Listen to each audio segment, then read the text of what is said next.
What if I told you that the largest pyramids in the world were not in Egypt, but were actually in Bosnia?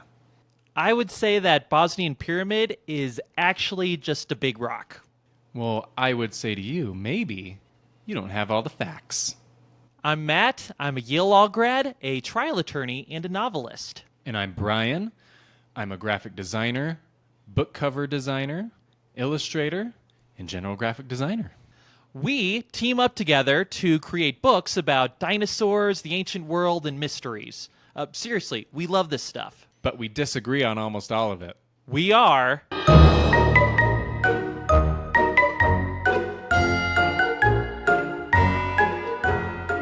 We all know about the Great Pyramids in Egypt.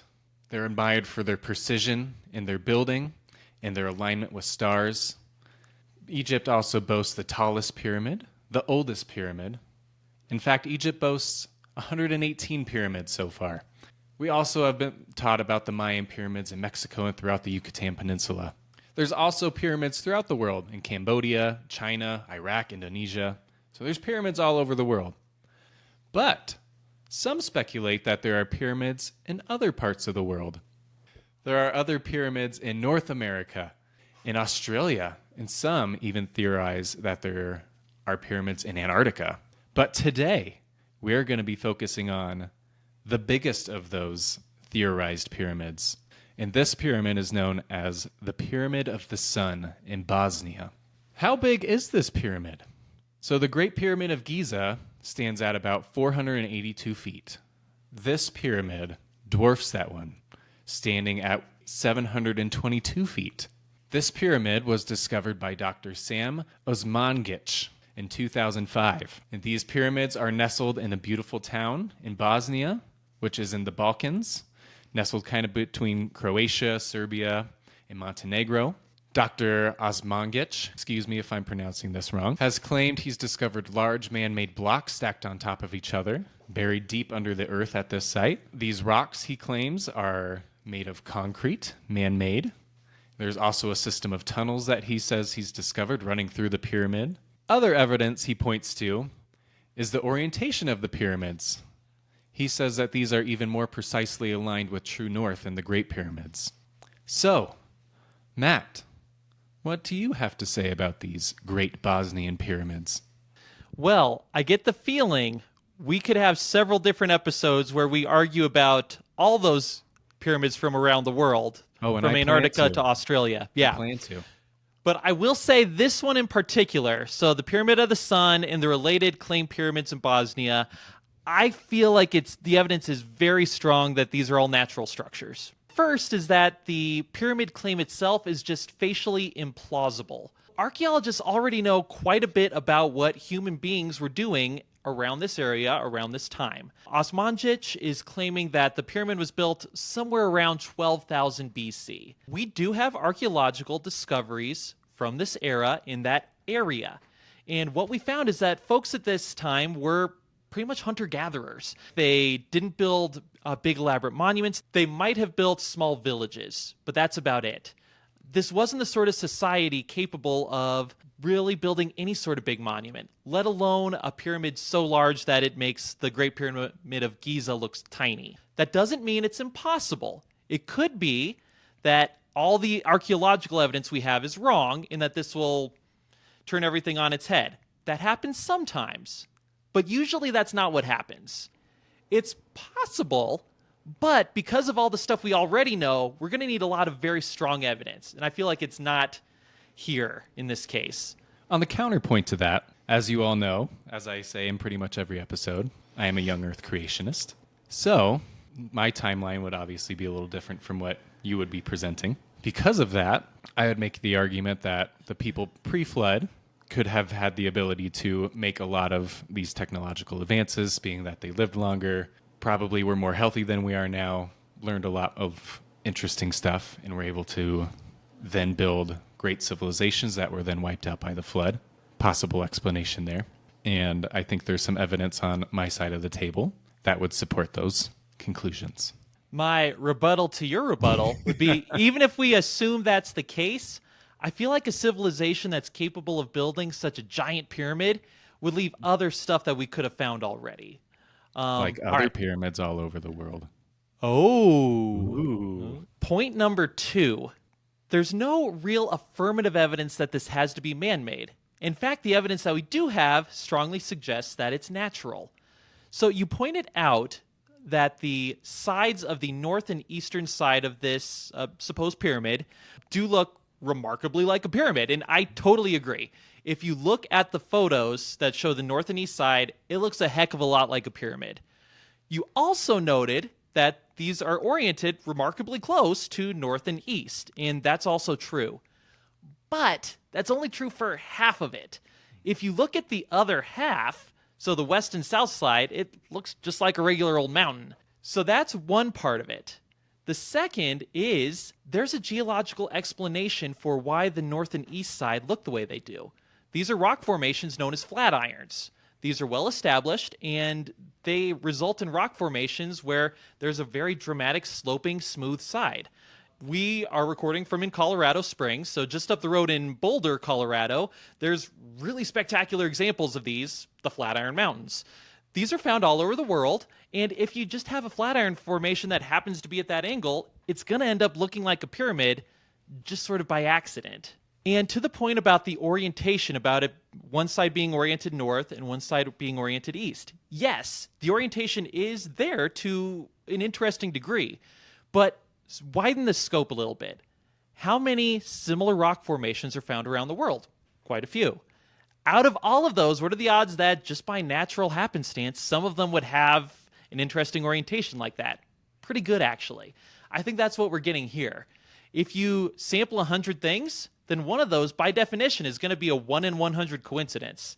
I think this is that 1 in 100 coincidence here. A related point, you mentioned earlier, and a lot of folks claim that they found evidence of man-made concrete at the pyramid. And again, that just does not seem to be the case. Geologists have identified the rocks that make up this pyramid, and they're just normal rock conglomerates, including different types of clay and sandstone that are already known to be in the area. Like the surrounding hills are made up of the exact same thing. These are naturally occurring, and it perfectly explains what's going on there. As I have mentioned, I'm going to start calling him Dr. O so I don't continue to butcher his name. There have been some claims that Dr. O has discovered that these have been proven to be man-made structures through concrete. Dr. O has explained in numerous interviews and articles that he's written that he has sent samples of the largest pyramid, the Pyramid of the Sun, that he believes is concrete to an institute in France that specializes in testing concrete and the quality of it. And they have confirmed that this is a high-quality concrete that is actually higher strength than we can make in modern days, and also higher quality that it won't absorb as much water as well. So it's a very high quality concrete, according to this institute in France that he has sent samples to. And then also, I would agree with you that the rocks that they have found in this area do obviously line up with the natural rocks that they found throughout Bosnia and throughout this mountain range. With the sandstone, however, there are a few interesting areas within the second pyramid, the second highest one, this Pyramid of the Moon, which actually Dr. O believes is more of a step pyramid. So they've been able to excavate it a little bit, and they've been able to find terraces that lead up, making it more of a step pyramid.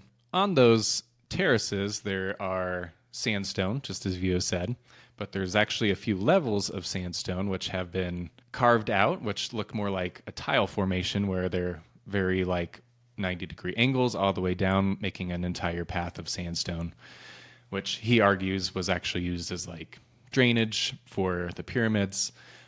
And again, those structures, yes, sandstone is a natural rock that occurs in that area, but the way that they're formed look more like a tile where they were cut purposely, laid purposely, all fit together perfectly. Lastly, to counter you with the precision argument, there's also a few other layers of precision that point to these being more than just a coincidence. So there are, I believe there's 5 pyramids on the site that he claims, that Dr. O claims, but 3 of them, the 3 largest one, are the Pyramid of the Sun, the Pyramid of the Moon, and the Pyramid of the Dragon. And all 3 of those at their peaks are exactly 2,180 meters apart from each other, and the peaks of them make a perfect equilateral triangle. Yes, that could, in theory, as you said, be a coincidence, similar to them being perfectly aligned north, but adding on just those extra layers of coincidence seems like maybe a bit of a stretch to me. So a couple points to what you just said.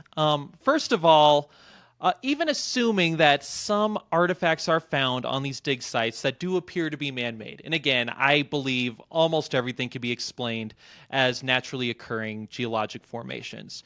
But even assuming that something is man-made, there are other explanations for it. This site actually is an important archaeological location. There was a castle there during the medieval times. The Romans had a lot of activity there as well. And there's evidence of prior civilizations before the Romans. So just because we find something that is man-made doesn't necessarily mean that the whole pyramid thing is correct. To your point about the other pyramids, couple things I would say in response. First, Dr. O's methodology of selecting which hills are pyramids seems a little bit arbitrary. There's nothing obvious in these hills that would suggest that they're pyramids. So if you were to give me a map of like the Front Range, be like, okay, pick some mountains and try to make a shape with them. I bet I can make something pretty impressive. Would it be that they're similar heights, they make a shape? Maybe. But if you give me that wide open venue, you can make something that sounds really manufactured, but really it's just enough chances.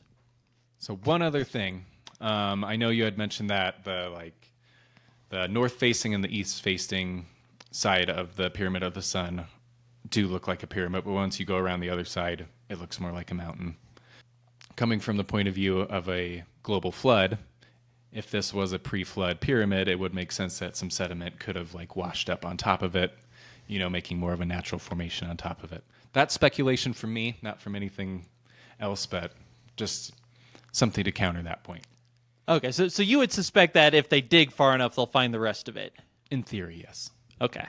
My final point there is to the tunnels. So you mentioned that Dr. O gave these claims about a series of tunnels beneath the pyramids. There's other, much more plausible explanations for those tunnels. Like I said, we know that humans have been living in that area for a long time. Medieval period, Roman period, back beyond that. And since at least the Roman period, that place has been an active mine. Lots of different materials have been mined there for centuries. So it makes a whole lot of sense to me that if we find tunnels, they could just be an old Roman mine or an old medieval mine or something else. Just because we find something man-made that looks unusual doesn't mean we need to go the full bore to the giant pyramid. And point number 3, I'm putting this one last because it's not direct evidence, but it does help frame some of the issues. And that's Dr. O himself has shown to have a lot of issues with his credibility. This is in a couple ways. First of all, he has this very bad habit of claiming that well-respected and distinguished scientists and archaeologists are associated with the dig. Then when you talk to those archaeologists, they have no idea what he's talking about. So that should make us suspicious whenever he talks about like world-leading scientists supporting him. Take that with a huge grain of salt.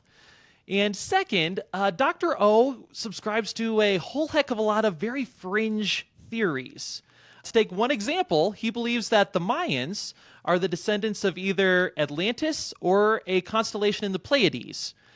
So I want to be clear, even assuming he's kind of a nut in a lot of ways, that doesn't mean the pyramid is wrong.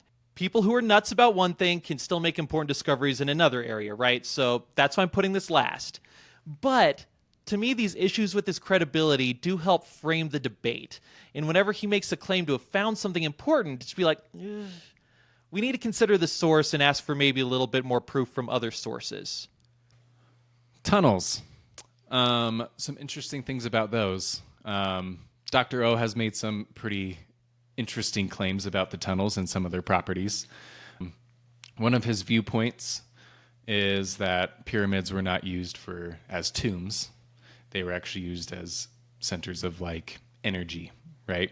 So this is another point of view that is gaining some popularity in different regions. Just on like what is the purpose of pyramids. So we can get into that topic in another one too. So lightly introduce that. He has claimed that he has done lots of research with a lot of scientists who, as you have brought up, may or may not have actually done work for him. So we don't know. If we can believe him on these scientists, they have done some research on like the energy qualities within the pyramid and how at the base of the pyramid versus the top of the pyramid, the energy levels are like 50 times higher. Also, just being within the tunnels of the pyramids, it also blocks out a lot of the like frequencies and radiations that are kind of cluttering up the air. Nowadays with like Wi-Fi and that kind of stuff, it kind of cancels out all that. So then he claims it works with your body and can have different effects on your body in a positive way. So not saying I agree or disagree with that, just some interesting things about the tunnel I thought I would toss out there for fun for you all to think about. Another thing he has shown within the tunnels, there are these what he claims to be big ceramic boulders that sit in various parts throughout the tunnel that, again, he claims are man-made ceramic, not natural occurring stones, that will cancel out certain energies that are negative within the tunnels and create positive energy within there. So, and also he's also claimed to find rocks that, once they've started uncovering them, have had runes on them that are pre-Roman, anything that you're saying has obviously been there for thousands of years, but runes that have shown up on certain rocks that were within the tunnel that were previously buried. So there is possibly some evidence in like the runes that could possibly point to it being older than what you're suggesting. Some of the other stuff, though, just for fun, for you all to think about. Another thing, just to kind of continue on with what you're saying about him maybe not being the most reliable person to put your trust in. Yes, he does have some interesting views on a lot of things, but coming from my belief system, if you do not believe in the truth of Christianity, but you do believe in spirituality and you do believe that mankind is set apart from the rest of creation, I think you're going to come up with some wacky viewpoints on why that is, how that came to be. So, yes, I would obviously not agree with him on everything that he says. To be clear, you do not believe that the Mayans came from the Pleiades. No, I do not. Okay. I do not. So, in conclusion, based on the evidence I presented, that Dr. O has graciously presented to us, through him claiming that some of these structures appear to have man-made elements in them, the precision for which these are aligned, I do think that it is plausible. I'm not saying 100% that these are pyramids, but I do think it is plausible that these are man-made structures, ancient man-made structures. All right. As for me, and with all due respect to Dr. O's generosity, once again, I think the evidence falls far short of what I'd be looking for to consider these being giant man-made structures. All of the evidence I've seen is perfectly consistent with it being a natural rock formation, and the evidence for it being man-made, I just think does not hold up under scrutiny. So I'm keeping my prior assumption that this is probably not a Bosnian super pyramid. But you think there could be a chance, don't you? I'm not saying it's zero. I mean, thank you all again for watching. We really appreciate it. And as you can see from our numbers, we are a brand new channel. So if you could like or subscribe, we would really appreciate it. Help us keep this going, get the momentum rolling. Also, feel free to leave a comment. Tell us any evidence that we might have missed on either side. Feel free to tell me how crazy I am or how crazy Matt is. Welcome any kind of comment. Yes.